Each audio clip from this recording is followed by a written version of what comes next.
네, 오늘 말씀 보겠습니다. 말씀은 야고보서 5장 12절의 말씀입니다. 야고보서 5장 12절의 말씀입니다. 함께 큰 목소리로 정확하게 힘있게 읽어보도록 하겠습니다. 시작. 내 형제들아, 무엇보다도 맹세하지 말지니 하늘로나 땅으로나 아무 다른 곳으로도 맹세하지 말고 오직 너희가 그렇다고 생각하는 것은 그렇다 하고 아니라고 생각하는 것은 아니라 하여 정죄 받음을 면하라. 아멘. 말씀의 제목도 같이 한번 읽어보겠습니다. 시작. 맹세 하나님의 것. 맹세 하나님의 것이라는 제목으로 말씀을 나누도록 하겠습니다.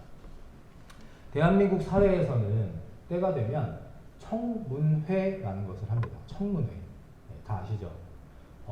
고위 관료가 되거나 국무총리가 되거나 어떠한 높은 자리에 올라가기 위해서 꼭 거쳐야 하는 하나의 심사 과정입니다. 그 사람이 그동안 어떻게 살아왔는지, 무슨 결격 사연은 없는지 앉혀놓고 불러다 놓고 함께 공증을 하고 검증을 하는 그런 시간입니다. 그런데 청문회 하면 여러분들은 어떤 대답이 생각나십니까? 어떤 표현이 생각나십니까? 청문회. 잘 기억이 안 납니다. 네, 감사합니다. 모릅니다. 잘 기억이 안 납니다.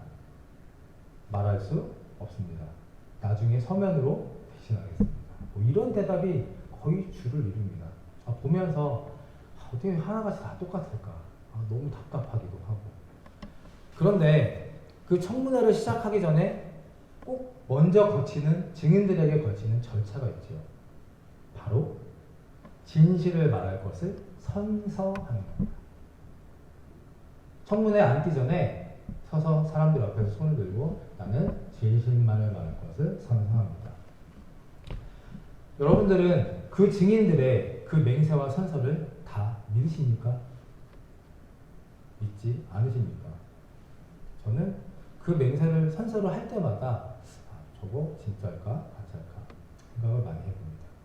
그런데 결국 다 지나서 나중에 보면 그 맹세와 선서가 대부분 거짓인 경우가 더 많았던 것으로 기억을 합니다. 그런 선서와 맹세는 아무 의미도 없는 거짓이고 모두에게 신뢰를 잃게 만들기 때문에 해서는 안 되는 약속이자 헛 맹세라는 것입니다.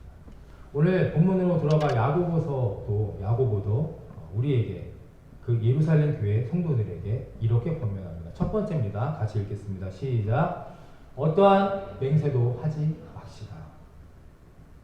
오늘 야고보서 5장 12절 본문 말씀에 보면 내 형제들아 무엇보다도 맹세하지 말지니 라고 시작을 합니다.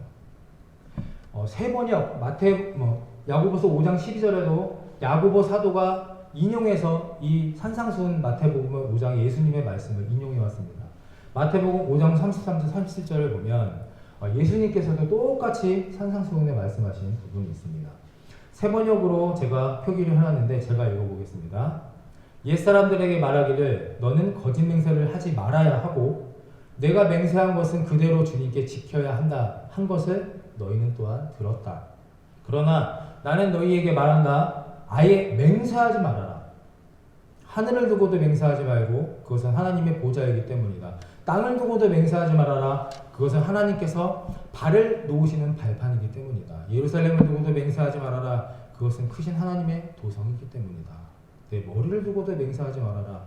너는 머리카락 하나도 희게하거나 검게 할 수 없기 때문이다. 너희는 예할 때는 예만 하고 아니요 할 때는 아니요라는 말만 해라. 이보다 지나치는 것은 악에서 나오는 것이니라. 어떠십니까?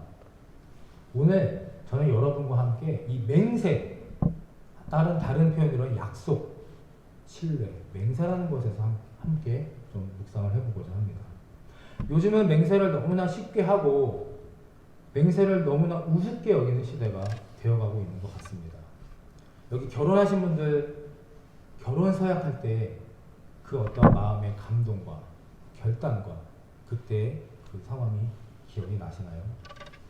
이렇게 다 하셨을 겁니다. 기쁠 때나 슬플 때나 건강하거나 병들 때나 이 사람을 평생 사랑할 것입니다.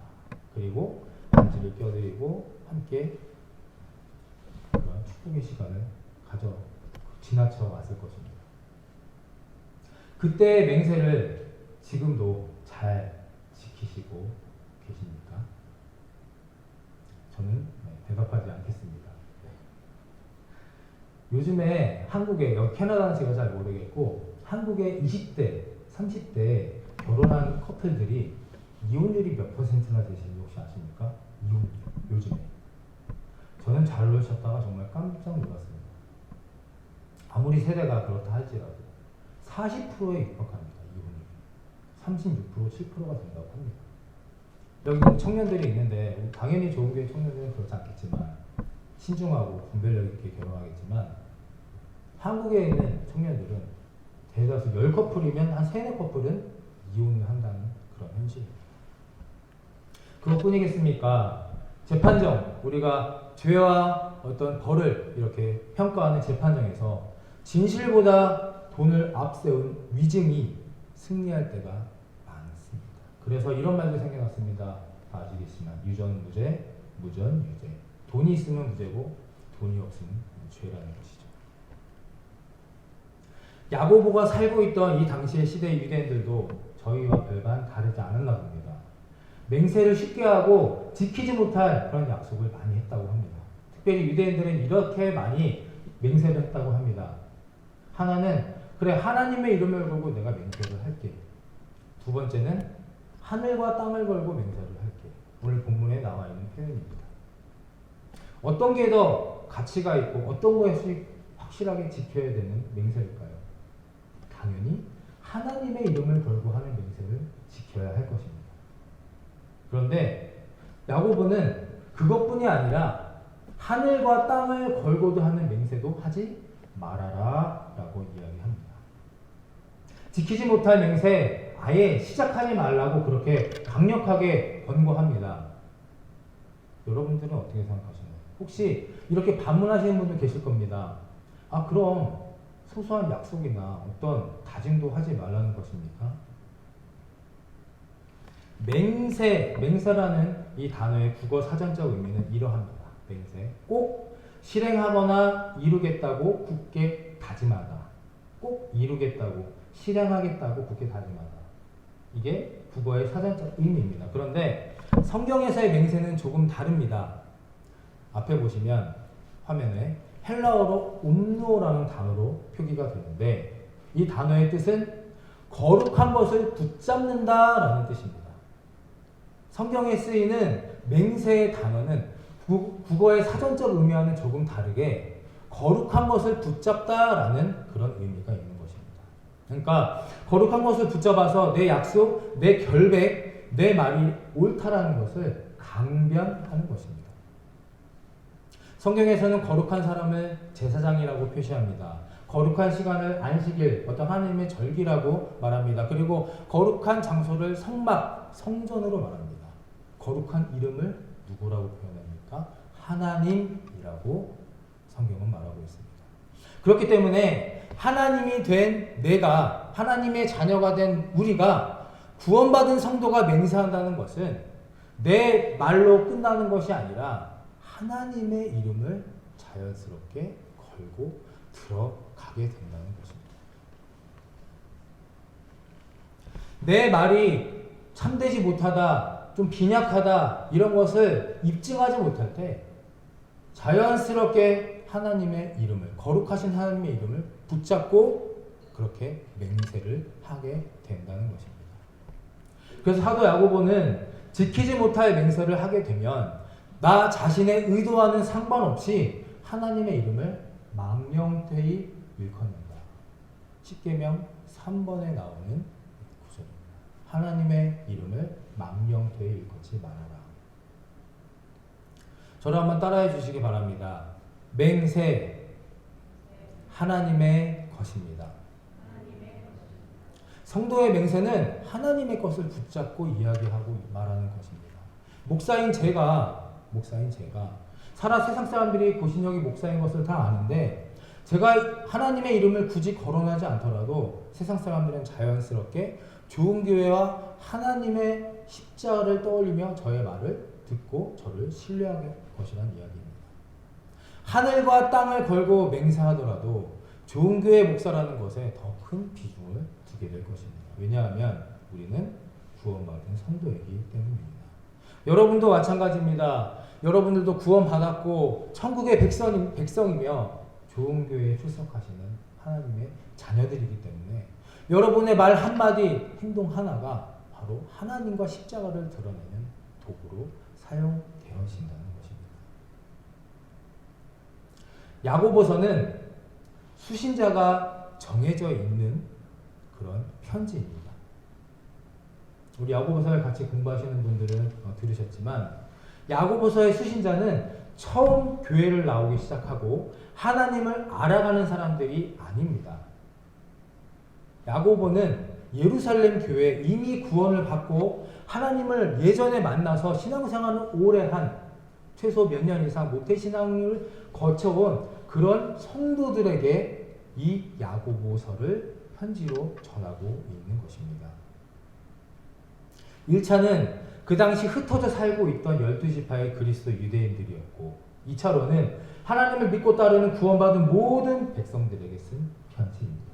그러니까 이미 구원받은 신앙생활을 오랫동안 해온 성도들로서 그에 걸맞는 행동과 말을 하며 살아라.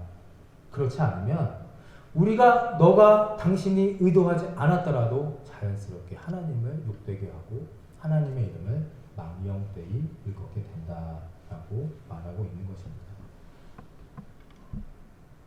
저는 지금까지 목회하면서 이런 분들의 어떤 기도 제목들을 많이 봤습니다. 병나게 해주시면 저는 제 재산을 들어 교회를 세우겠습니다. 제 자식이 있는데 좋은 대학, 좋은 직장 가면 뭐 어떻게 이렇게 하겠습니다. 선교지에 제가 앞으로 우물을 파겠습니다. 등의 이러한 기도들을 정말 많이 들었습니다. 기억나는 어떤 집사님은 저한테 오셔서 제가 이번에 주식을 얼마 넣었는데 이 주식이 뭐 몇백 배가 오를 건데 그거 오르면 제가 목사님하고 부목사님 뭐 차를 사드리겠습니다. 이런 분도 저에게 있었습니다. 속으로는 안타깝지만 앞으로 감사합니다. 좋은 차 사주세요. 라고 그렇게 얘기하고 넘어가는데 그런 분도 있으시다는 것입니다. 기도의 응답을 받은 후에 맹세의 결과를 이행했던 그런 경우보다 차일피일 여러 가지 이루고 미루다가 마무리하지 못하는 경우를 저는 더 많이 보게 되었습니다.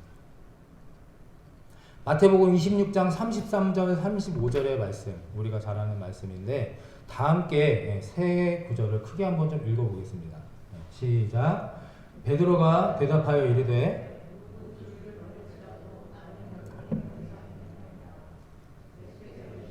내가 진실로 내게 이르노니 오늘 밤 다 울기 전에 내가 3번 나를 부인하리라.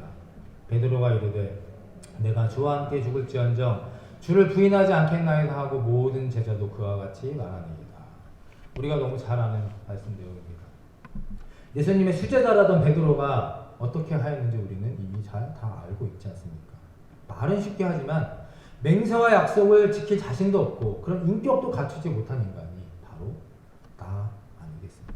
여기 있는 어느 누구가 저를 포함해서 베드로보다 내가 더 믿음이 좋습니다라고 그렇게 확신에 차 자신 있게 말할 사람이 얼마나 있겠냐 하는 것입니다. 내일 일 우리가 알지 못하지 않습니까? 1시간 이후의 일도 알지 못하는데 장담하지 못하는데 어떻게 우리가 당당하고 교만하게 안일하게 그렇게 헛된 맹세를 하겠습니까? 저는 오늘 여러분들과 함께 맹세, 그동안 어떤 맹세를 어떻게 많이 해왔고 과연 그 맹세에 대한 약속을 얼마나 지켜오셨습니까? 라는 것을 한번 나누고 여쭤보고 싶습니다. 뭐 사람과의 맹세도 그렇고요. 하나님과의 맹세는 어떻게 해오셨습니까? 저희 아이들이 저에게 자주 하는 그런 표현이 있습니다. 아빠, 지금 아빠가 한 그 말 하나님한테 진심이야? 라고 그렇게 자꾸 물어봅니다. 왜냐하면 가끔씩 제 아이들이 말썽을 피우고 혼내려고 하면 거짓말을 하지 않습니까? 나 안 했는데 요일이가 있어, 뭐 하일이가 있어 이렇게 핑계대다가 제가 너 하나님한테 거짓말하면 혼나, 하나님 다 하셔, 생명책에 다 적어놓고 나중에 너 다 물으신다 그렇게 했더니 이제 거꾸로 역으로 저한테 아빠 장난감 언제 사줄 거야? 그럼 그래 다음에 며칠 있다 사줄게. 하나님한테 진심이야? 아빠 뭐 음식 라면 언제 끓여줄 거야? 언제 끓여줄 거야? 내일 끓여줄게. 하나님한테 진심이야. 하나님한테 진심이야. 아이들에게 배우고 아이들한테 깨닫고 반성하며 살아갑니다. 그래서 정말 저나 와이프는 애들 앞에서 한마디 말 이렇게 잘 함부로 하지 못합니다. 왜냐하면 이제 하나님의 이름을 걸면 아빠 엄마가 꼼짝 못하는 걸 알기 때문에. 여러분 스스로에게 한번 물어보실까요? 하나님에게 진심이십니까? 하나님에게 진심이십니까?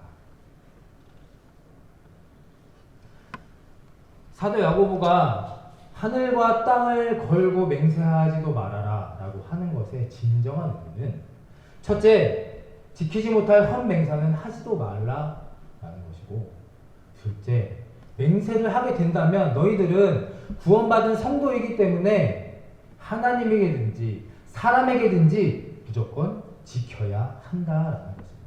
아예 맹세를 하지 말아라 그것이 아니라 확실하게 구분하고 분별하고 다짐해서 내가 지킬 수 있는 것을 맹세하라라는 그런 의미입니다. 할렐루야. 오늘 말씀을 통해서 깊은 묵상의 시간이 있게 되시기를 간절히 바라고 축원합니다. 내 입에서 나오는 이 맹세 내 것이 아니라는 것입니다. 내 입으로, 내 혀로, 내 소리로 말은 하지만 내가 내뱉지만 이건 내가 책임질 수 없는 겁니다. 그리고 이것이 결국은 다 누구에게로 돌아간다? 하나님에게로 돌아간다는 것을 깨닫고 나의 맹세는 하나님의 것, 누구의 것? 하나님의 것이라는 것을 명심하시고 신중하게 결정하시고 말씀하시며 살아가게 되시기를 다시 한번 간절히 축원합니다. 두 번째입니다. 두 번째 함께 읽겠습니다. 시작. 예 또는 아니요라고 대답해야 합니다. 오늘 본문 야고보서 5장 12절 뒷부분에 보면 오직 너희가 그렇다고 생각하는 것은 그렇다라고 하고 아니라고 생각하는 것은 아니라 하여 정죄함을 면하라라고 말합니다. 야고보는 예루살렘 교회 성도들에게 구원받은 자들에게 함부로 맹세하지 마라고 이야기했지만 이것은 하라고 했습니다. 무엇입니까? 예와 아니요로 대답은 하고 살아라라고 그렇게 말하고 있습니다. 우리가 맹세 대신 해야 할 일은요, 그저 내가 알고 있는 일에 대해서 예 또는 아니요라고 대답하는 것뿐입니다. 진실은 매우 단순하고 명료합니다. 처음에 말씀드렸듯이 청문회에 아까 말씀드렸지 않습니까? 재판장 대답하는 사람이 대답을 막 돌리고 돌려서 이런저런 막 핑계대면 뭐라고 말합니까? 예, 아니요로만 대답하십시오. 재판장에서도 예, 아니요로만 대답하십시오. 했습니까? 안 했습니까? 라를 묻습니다. 그것이 바로 진리이기 때문입니다. 진리는 단순 명료합니다. 성경에도 나와 있죠. 마태복음 6장 7절에 보면 또 기도할 때 이방인들과 같이 중언 부언 하지 말아라. 말을 많이 하여야 들으실 줄 생각합니다. 중언 부언은 이미 한 말을 되풀이하는 겁니다. 정답을 피해가기 위해서, 회피하기 위해서 자꾸 변명하고 핑계대고 이것저것 붙이고 장식하는 것입니다. 그것이 소용없고 필요없다라고 성경은 말하고 있습니다. 왜냐? 하나님은 그 말씀의 중심을 보시기 때문입니다. 저를 한번 따라해 주시기 바랍니다. 진실은 단순하고 명료합니다. 진실은 단순하고 명료합니다. 하나님을 위해서 저는 이렇게 준비하고 있습니다. 앞으로 이렇게 하겠습니다. 하나님 이렇게 해주시면 나 저렇게 하겠습니다. 이런 거 하지 말라는 겁니다. Yes or No. 왜냐하면 우리는 이미 구원받은 성도의 신분이기 때문에 하나님의 사랑과 은혜를 받은 자들입니다. 제가 한번 질문을 들어보겠습니다. 자, 오른손을 잘 이렇게 들어주시고, 선선은 아닙니다. 가슴에 이렇게 대주시고 진실만을 말해보시기 바랍니다. 나는 구원에, 제가 질문을 드리고 대답해 주시면 됩니다. 나는 구원에 확신이 있으십니까? 지금 하는 겁니다. 말로 하기는 그러시면 마음속으로 하십시오. 손은 얹으시고. 나는 구원의 확신이 있으십니까? 지금 당장 죽어도 천국 갈 자신이 있으십니까? 저는 다행스럽게도 이 두 질문은 다 예스였습니다. 두 번째, 나는 하나님을 진정으로 사랑하십니까? 저도 예스입니다. 자, 세 번째, 조금 이제 난이도가 올라갑니다. 사랑하는 하나님을 위해서 그렇다면 전 재산을 바칠 수 있습니까? 갑자기 손 띄지 마시고요. 내 생명을 바치실 수 있겠습니까? 저는 감사하게도 모아놓은 재산이 없기 때문에 재산을 바칠 수도 있고 생명을 드릴 수도 있습니다. 자, 네 번째 질문 마지막입니다. 결혼하신 분들, 사랑하는 하나님을 위해서 자녀를 희생할 수 있겠습니까? 저는 솔직히 이 질문에서 너무 예스라고 말하기가 대답을 하지 못했습니다. 저는 할 수 있는데 제 아내도 할 수 있을 것 같고, 근데 제 아이들까지 이렇게 하나님께 드릴 수 있다라고 확신에 차 이렇게 대답을 할 수는 없겠더라고요. 그래서 저는 아직 부족한 사람이다라는 것으로 결론을 내고, 이삭을 바치려 했던 아브라함이 얼마나 믿음이 대단했는지 그런 한번 묵상을 해보기도 했습니다. 자, 이제 내리셔도 됩니다. 손 올려주셔서 감사하고요. 한번 돌아가셔서 스스로에게 깊게 또 한번 진실되게 물어보시기를 바랍니다. 누군가 와서 여러분들에게 하나님을 위해서 교회 다닌다고 하니까, 구원 받았다고 하니까, 천국 갈 거라고 하니까 당신의 재산 내놓을 수 있습니까? 지금 저희가 좀 상황이 어려워서 어쩌고 이거 아니야. 확신이 있으면 못하겠으면 no, 그리고 no라고 했으면 내가 왜 노를까? 라는 것을 점검하고 회개하고 반성해서 하나님께서 가까이 나아가야 한다는 것입니다. 중언부언 할 것도 없고 이런저런 핑계를 댈 것도 없습니다. 오늘 야고보 사도는 예루살렘 교회 성도들에게 이것을 이야기하고자 했던 것입니다. 오해하지 마시기 바랍니다. 무조건 예스하라는 건 아닙니다. 모두 다 하나님 위해 생명을 바치고 모두 다 하나님의 전 재산 내놓고 다 자녀를 희생하라? 이런 거 아니라는 것입니다. 내 자신을 과신해서 무리하지 말아라. 성령의 지혜로 분별하여 나의 믿음과 나의 구원의 소망을 다시 한번 확인해라 라는 것입니다. 말씀을 이제 정리하려고 합니다. 인간은 이 땅에서 천년만년 살지 못하는데 우리는 꼭 천년만년 살 것처럼 그렇게 살아가지 않습니까? 모으고 쌓고 이 땅에서 살면서 앞으로 무엇을 맹세하시고 어떤 것에 예스 하시면서 살아가시겠습니까? 어떤 성도님들이 묻습니다. 목사님, 어떻게 하면 신앙생활 잘 할까요? 믿음생활 성공할 수 있을까요? 믿음생활 잘하는 것 간단합니다. 제가 아까 말씀드렸지 않습니까? 진리는 단순하고 명료합니다. 베드로가 절대 나는 예수님을 배반하지 않을 겁니다 라고 맹세했으면 누가 뭐라 하고 내 목에 칼이 들어와도 그냥 그렇게 예스하면 되는 겁니다. 그게 신앙생활을 잘하는 것이고 그게 믿음생활을 성공하는 길입니다. 반대로 아까 말씀드렸듯 내가 아직 부족하고 모자라면 스스로를 자각하고 주관화가 아니라 나를 객관화로 바라보고 애통과 눈물로 왜 노를 했고 어떻게 하면 하나님께서 나아갈 수 있는지 정직하게 그렇게 기도하며 살아가야 하는 것입니다. 오늘 이 시간 꼭 기억하시고 명심하시고 돌아가시기 바랍니다. 맹세는 하나님의 것입니다. 그리고 하나님께서는요, 저와 여러분들 사랑하는 우리 자녀들을 위해서 이렇게 맹세해 주셨습니다. 마태복음 28장 20절입니다. 함께 큰 소리로 읽겠습니다. 시작.